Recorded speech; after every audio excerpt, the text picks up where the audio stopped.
Elle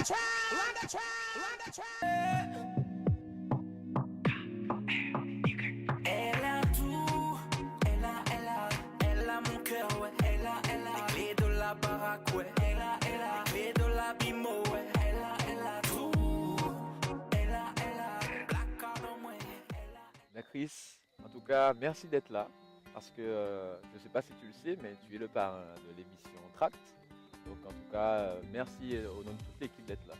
Alors bien sûr, je le sais, d'autant plus que pour moi, c'est une fierté et un honneur de pouvoir parrainer cette émission. Parce que c'est une émission qui est faite par des jeunes, voilà, une jeune équipe. Un jeune concepteur aussi, Kenny, et tous les gens qui sont là, qui sont tout autour et qui vont travailler sur un nouveau concept. Donc voilà, c'est une nouvelle année qui commence, c'est un nouveau concept qui est lancé. Je connais déjà DJ Lord en tant que DJ, DJ officiel de Sadik bien sûr, et puis DJ en Guadeloupe qu'on ne présente plus.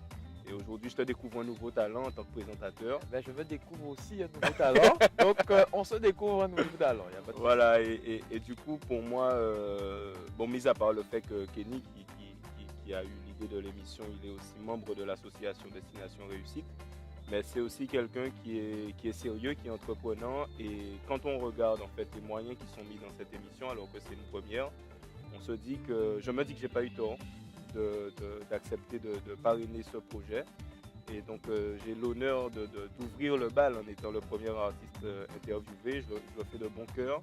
Et je souhaite vraiment longue vie à Tract. Et puis j'espère que tu vas bien t'amuser aussi. Voilà, donc voilà. Bon, c'est bon, ok.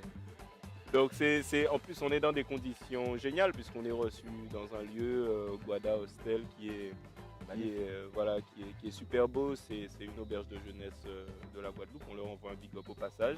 La preuve, on a entendu quelqu'un qui passait là, qui faisait sa live. Normal. Donc oui, donc tout ça pour dire que je suis très content d'être parrain de l'émission. Et j'espère vraiment qu'il y en aura beaucoup. Là, on a besoin de découvrir le vrai Chris. Parce qu'il y a le Chris, j'ai envie de dire. Oui, normal. Bien sûr. Et là, l'ambiance. Là, on va découvrir le vrai Chris. Donc déjà, parle-nous de ton enfance, ton adolescence, au collège, au lycée, comment ça se passait. Est-ce que tu étais le brain tu vois. Donc, parle-nous de ton enfance.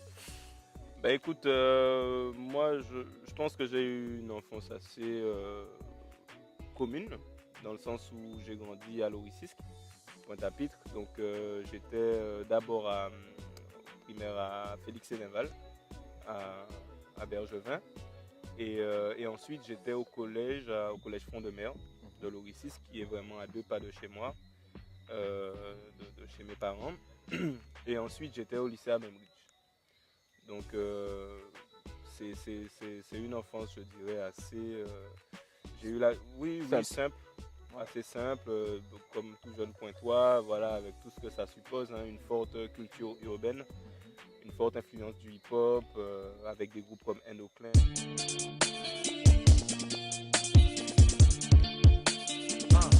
Ouais, what was that?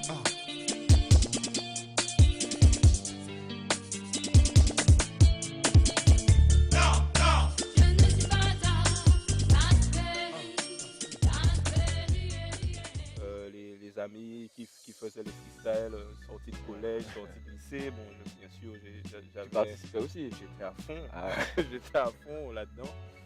Et puis sinon, je pense que malgré le cadre un peu quartier sensible, hein, comme on dit, Loricisque, la chance que j'ai eue, c'est sans doute ma famille.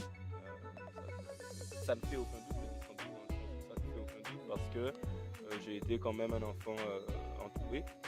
Et jusqu'à présent, j'ai le soutien de ma famille. Je pense que ça compte pour beaucoup dans mon parcours. Et puis, le fait aussi d'avoir grandi dans un quartier dit populaire, dit sensible, ça m'a permis aussi de développer une certaine ouverture d'esprit et une certaine sensibilité à ce que peut être la vie d'un jeune en Guadeloupe, quoi. J'ai vu de tout. J'ai vu des gens de tout statut social depuis que je suis petit.